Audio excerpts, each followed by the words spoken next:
But this is from Caitlin Clark herself. I'd hope to share a better update, but I will not be returning to play this season. I spent hours in the gym every day with the singular goal of getting back out there. Disappointed isn't a big enough word to describe how I'm feeling. I want to thank everyone who has had my back through all this uncertainty. This has been incredibly frustrating, but even in the bad, there is good.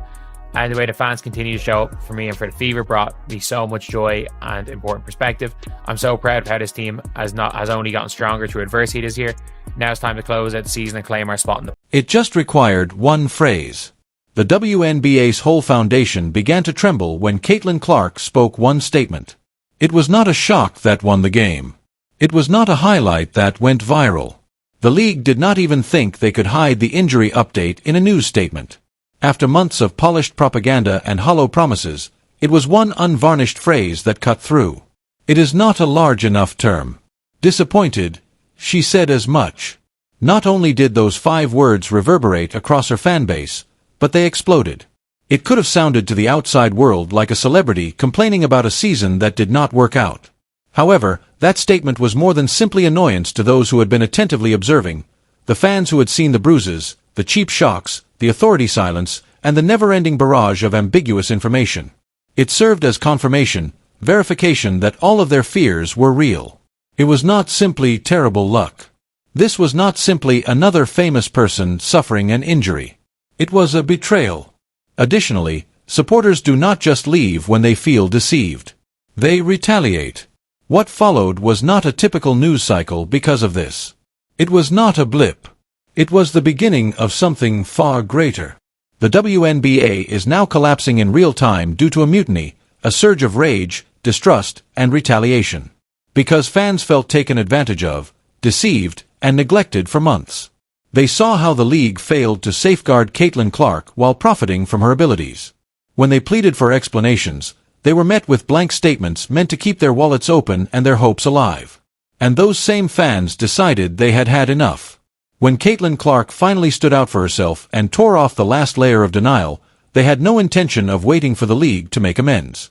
They refused to accept justifications. They decided to make their own message instead. If you appreciate this content, consider giving this video a like and subscribing to the channel. Believe it or not, more than 83% of viewers haven't subscribed yet. It's free and only takes a second, but it means the world to us. So, did you subscribe already? Great. Thank you so much for your support. Now back to the video. That a forceful and scathing speech that is now endangering the WNBA's very existence. This is the part that no one wants to acknowledge. Critics, competing leagues, or a lack of interest were not external factors in its downfall. It originated internally from the conceit of executives who believed that supporters would never rebel to the arrest that jeopardized the health of the lone player who propelled them into the public eye. That risk was unsuccessful. And now the retaliation is taking place in front of us. However, how could a single instance, a single phrase, or a fracture in the facade result in the whole collapse of a league? We must go back to the initial betrayal, the one that supporters are still unable to forgive in order to comprehend that. A news conference, a microphone, and a weary countenance that had carried a whole league on her shoulders made the event itself seem practically unremarkable. However, Caitlin Clark's remarks that day went beyond just providing an update on her health. They were the spark that ignited everything. It is not a large enough term. Disappointed. It was unprocessed. It had a keen edge. Furthermore, it was more than simply a player ranting to anybody who had been listening. It was an acknowledgement that there had been more going on behind the scenes. Athletes did not discuss recuperation with their fans. At last, they broke through the propaganda and heard the reality. They had been given a continuous diet of ambiguous medical reports, daily status reports, and constant assurances from the front desk that everything was okay for months. Fans, however, are not blind. They saw the accumulation of bruises. They saw the suffering that Caitlin Clark was going through. When it was clear she was not ready, they saw her rushing back into the music court. And now Caitlin Clark verified what they had always assumed with a single straightforward statement. It was not only deception. It had been a lie. This was more than simply a statement because of this. The catalyst was this. Because when a celebrity like Caitlin Clark, the lone performer in charge of record ticket sales, national TV appearances, and the unexpected spike in popularity, finally acknowledges that she is being pushed beyond her breaking point. Fans do not just shrug and go on. Every phrase seems to be directed at them, and that is precisely what took place. Her words were like a hammer. Fans heard treachery rather than disappointment. They learned that in order to secure a few more weeks of ticket sales and TV ratings, the league, music, the coaches, and the executives had taken a risk with their hero's future. The problem with betrayal is as follows. There is no stillness in the conclusion. It blows up. The topic changed very immediately. This was no longer about an injury. This was about a breach of trust, about a league that bungled a cultural phenomena at every opportunity after receiving it. Fans who had been mistreated and strung along for months used Clark's remarks as a rallying cry. Accusations, conjecture, and rage erupted on social media. People began calling out names. People were looking for answers. Additionally, the league was no longer in charge of the story for the first time.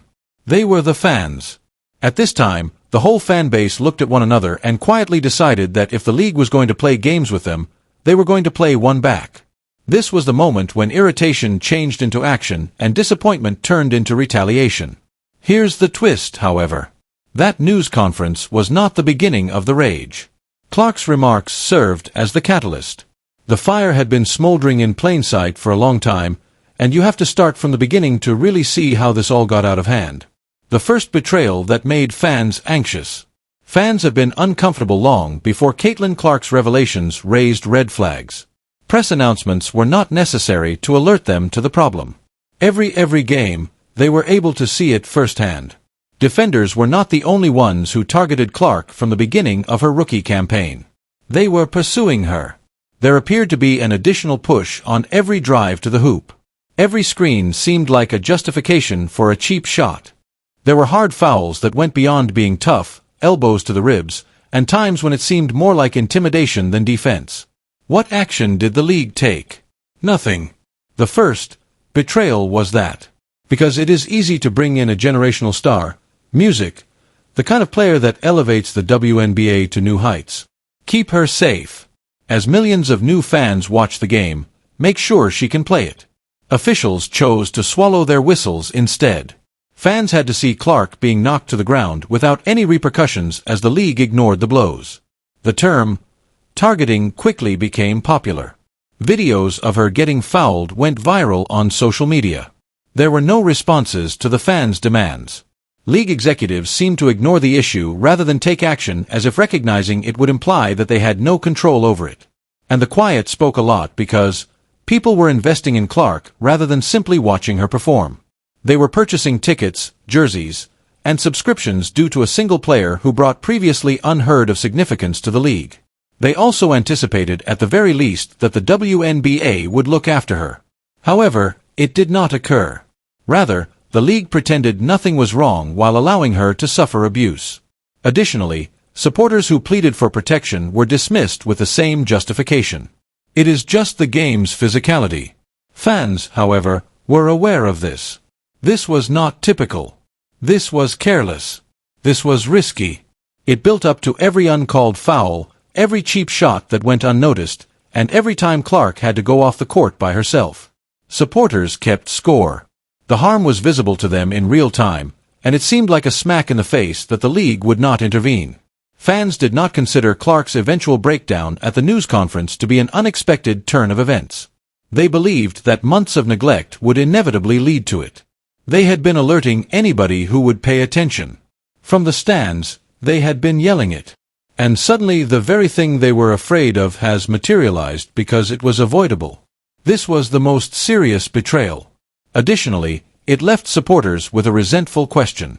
What else were the league ready to jeopardize behind closed doors if they could not even defend its most talented player on the court? That query would soon have an answer, and it was worse than anybody could have predicted.